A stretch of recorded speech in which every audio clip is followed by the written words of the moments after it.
Hello friend, आज हम एक नए टॉपिक के साथ आपके साथ आए हैं। मगर उससे पहले सबसे अहम बात यह है कि जो विश्वविद्यालय में पढ़ने वाले छात्र थे या स्टूडेंट थे, उन्हें यह था कि हमारी परीक्षाएं कब होंगी, किस दिन होंगी, इसका इंतज़ार था बेसब्री से।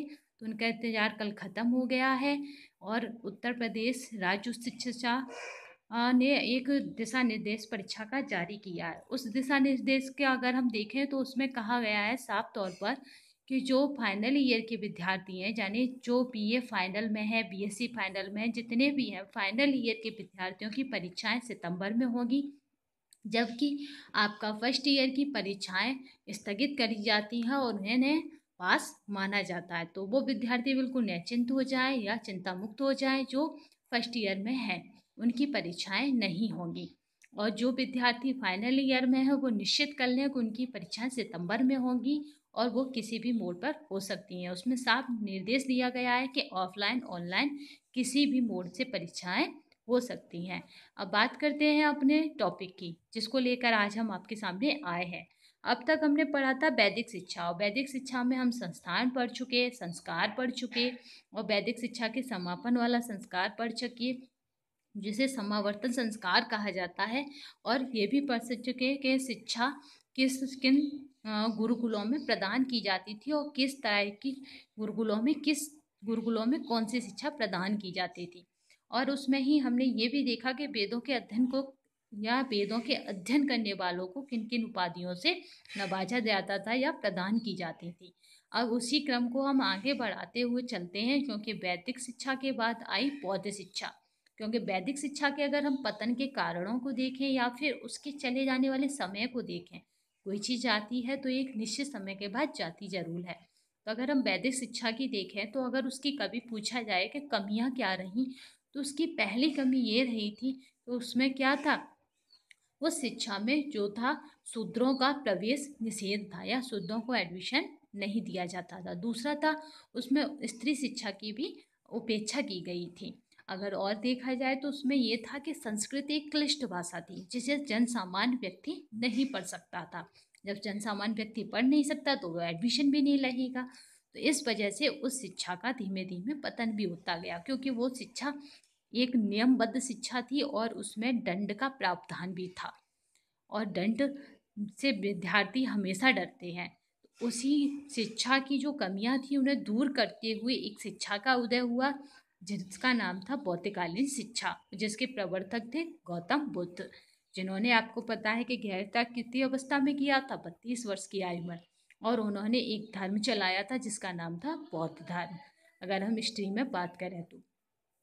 बौद्ध धर्म धर्म के कौन प्रचारक थे? महात्मा बुद्ध। ऐसी बौद्ध शिक्षा के भी अगर प्रचारक पूछे जाएं तो गौतम बुद्ध। अगर इसके हम समय की बात करें तो शिक्षा का जो काल था वो 500 ईसा पूर्व से 1200 ईस्वी तक रहा, जो शिक्षा का समय था। क्योंकि मैंने अभी कहा था कोई भी चीज़ एक समय तक रहती है, तो यहाँ पे ये कब तक रहा? 1200 ईस्वी तक रहा। इसका अगर माध्यम की बात करें, जैसे वहाँ पे था, मैं इस पर भी एक वीडियो लाऊंगी जिसमें मैं आपको वैदिककालीन शिक्षा और बौद्धकालीन शिक्षा इन दोनों के अंतर को बताऊंगी, क्योंकि परीक्षाओं में इनके अंतर बहुत पूछा जाता है कि वैदिककालीन और बौद्धकालीन शिक्षा में वैदिककालीन और बौद्धकालीन शिक्षा के 5 अंतर बताइए, या 5 विशेषताएं बताइए, या 5 कमियां बताइए। तो अगली नेक्स्ट जो वीडियो आएगी वो इन दोनों के इसी पर डिफरेंस पर होगी। अगर इसमें पूछा जाता है कि शिक्षा का माध्यम क्या था, तो वो पाली भाषा। पाली भाषा कैसी थी? आम जन की बोली थी।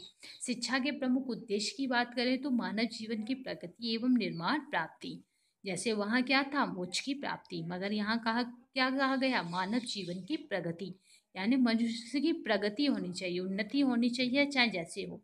निर्माण प्राप्ति यानी कष्टों से मुक्ति। यहाँ मोक्ष प्राप्त करना नहीं था, निर्माण का मतलब था जो हमारे कष्ट चल रहे हैं अभी प्रेजेंट टाइम में, जिसकी हमें आवश्यकता है, उसकी प्राप्ति हो जाना। और जीवन में प्रगति मिलती थी मगर सही रास्ते पे चल के, किसी का गला काट के नहीं दी जाती थी। ठीक है, तो यहाँ शिक्षा का प्रमुख उद्देश्य क्या था? मानव जीवन की प्रगति एवं निर्माण प्राप्ति, यानी कष्टों से मुक्ति। यहाँ मोक्ष ईश्वर को प्राप्त करना नहीं था। अब इसमें आगे देखें तो ये क्या था? शिक्षा बौद्ध संघों के नियंत्रण में थी। वहाँ क्या थी? वहाँ गुरुकुलों के नियंत्रण में थी और राजाओं के द्वारा वहाँ पे दान के माध्यम से शिक्षा चलती थी, यानी विद्यार्थी से कोई दक्षिणा के दक्षिणा स्वरूप कुछ ले लिया जाता था, वैसे शुल्क नहीं था।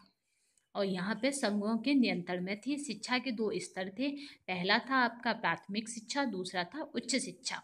वहाँ हमने शिक्षा के दो स्तर पढ़े थे, जिसमें क्या अंतर था, सामान्य शिक्षा और विशिष्ट शिक्षा। तीसरा स्तर इसमें देखें तो भिक्षुक शिक्षा, यानी भिक्षुक शिक्षा काल था 8 वर्ष। और भिक्षुक शिक्षा जिसको किसको दी जाती थी, जो भिक्षुक बनना चाहता था। हर एक को भिक्षुक शिक्षा नहीं दी जाती थी। और इसका अवधि कितनी थी, 8 वर्ष। अगर हम देखें कि यहाँ कौन सा संस्कार था जिससे शिक्षा शुरू होती थी, तो वो था शिक्षा की शुरुआत प्रवज्जा संस्कार से होती थी। और वहाँ कौन सा संस्कार था जिससे शिक्षा की शुरुआत होती थी, तो वो हम अंतर में बात करेंगे। वैसे तो वो था उपनयन संस्कार, क्योंकि यहाँ अगर हम वैद्यकालीन शिक्षा को लेते रहे तो आपको कन्फ्यूजन हो जाएगा। अब देखते हैं हम, शिक्षा की शुरुआत प्रवज्जा संस्कार से होती थी। प्रवज्जा का आशय होता था घर से बाहर जाना। प्रवज्जा के क्या आशय होता था, घर से बाहर जाना। प्रवज्जा संस्कार की आयु क्या थी, 6 वर्ष। प्रवज्जा प्रारंभिक शिक्षा की अवधि क्या थी, 6 वर्ष। यानी प्रवज्जा संस्कार कब होता था, 6 वर्ष की आयु में। और इसकी प्रारंभिक शिक्षा की अवधि भी क्या थी, 6 वर्ष। प्रारंभिक शिक्षा के केंद्र क्या होते थे, मठ होते थे। और शिक्षा किसके लिए थी, सभी के लिए थी, यानी जन सामान्य के लिए थी। तभी तो जन सामान्य की बोली क्या कहा जाता था उस समय, पाली को। क्योंकि संस्कृत भाषा क्लिष्ट भाषा थी, और संस्कृत के अलावा और कोई उसमें भाषा ना थी। चाहे साइंस, चाहे विज्ञान पढ़ लो, चाहे गणित पढ़ लो, सब कुछ संस्कृत। जैसे अभी इंग्लिश मीडियम में सब कुछ इंग्लिश में होता है, ऐसे सब कुछ पहले संस्कृत में था।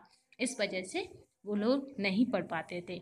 अगर हम बात करें प्रवज्जा संस्कार के बाद छात्र को क्या बोला जाता है, तो प्रवज्जा संस्कार के बाद छात्र को श्रवण अथवा सामनेर कहा जाता है। जैसे उसका संस्कार हुआ तो वो श्रवण अथवा सामनेर बन जाता है। और उसे कौन सी पोथी रताई जाती है, यानी प्रवज्जा संस्कार के बाद बालक को एक चीज पढ़नी होती है जो 6 वर्ष उसकी आयु तब तक, सिद्ध रस्तु। ये उस पोथी का नाम है जो उसे पढ़नी पड़ती है। जैसे कोई एक किताब होती है प्राइमरी की, ऐसे ही ये एक किताब है जो उन्हें पढ़नी है, उसका नाम है सिद्ध रस्तु। ये उसे बोलते थे बाल पोथी। जैसे अभी नर्सरी का जो बच्चा होता है उसे A to Z तक स्पेलिंग पता हो, यानी अल्फ़ाबेट पता हो, न्यूमेरिकल पता हो, मैथमेटिक पता हो, इसी तरह। अब बात करते हैं कि इसमें शिक्षा का आगे किस तरह से चल रही है। प्रारंभिक शिक्षा निःशुल्क थी, किंतु उच्च शिक्षा सशुल्क थी। वहाँ पे शिक्षा का कोई वो नहीं, यहाँ वैदिककालीन शिक्षा की बात नहीं करेंगे। प्रारंभिक शिक्षा क्या थी, निःशुल्क थी, किंतु उच्च शिक्षा सशुल्क थी। सशुल्क का मतलब है शुल्क लिया जाता था। उच्च शिक्षा के केंद्र विहार होते थे, यानी जो प्रारंभिक शिक्षा थी उसके क्या होते थे, मठ। और उच्च शिक्षा के केंद्र क्या होते थे, बिहार। इसको बिहार को आप ऐसे याद कर लग सकते हो, जैसे बच्चा बड़ा हो जाता है तो बिहार यानी घूमने फिरने लगता है। तो उच्च शिक्षा के केंद्र क्या होते थे, बिहार होते थे। उच्च शिक्षा की व्यवस्था केवल योग्य छात्रों के लिए होती थी, इसीलिए बिहारों में प्रवेश का आधार प्रवेश परीक्षा थी। यहाँ पे प्रवेश परीक्षा अनिवार्य थी, किसके लिए, उच्च शिक्षा के लिए। क्योंकि भाई वो ही घूम सकेगा क्या हो, जो योग्य हो। उच्च शिक्षा की व्यवस्था कैसी थी, केवल योग्य छात्रों के लिए होती थी, इसीलिए बिहारों में प्रवेश का आधार क्या था, प्रवेश का आधार प्रवेश परीक्षा थी। प्रवेश परीक्षा यानी एंट्रेंस टेस्ट, जिसे आप आजकल एंट्रेंस टेस्ट बोलते हो। यानी एंट्रेंस टेस्ट होगा, उसके बाद उसके मार्क्स बताएंगे कि आपका प्रवेश होगा उच्च शिक्षा में या नहीं। उच्च शिक्षा की अवधि 12 वर्ष और 12 वर्ष अवधि होती थी। और 12 वर्ष का वो कब हो जाता था, प्रारंभिक शिक्षा में। तो 12 और 12 यानी 24 वर्ष की अवस्था होती थी। आज की वीडियो में बस इतना ही, नेक्स्ट वीडियो में यही कंटिन्यू करेंगे।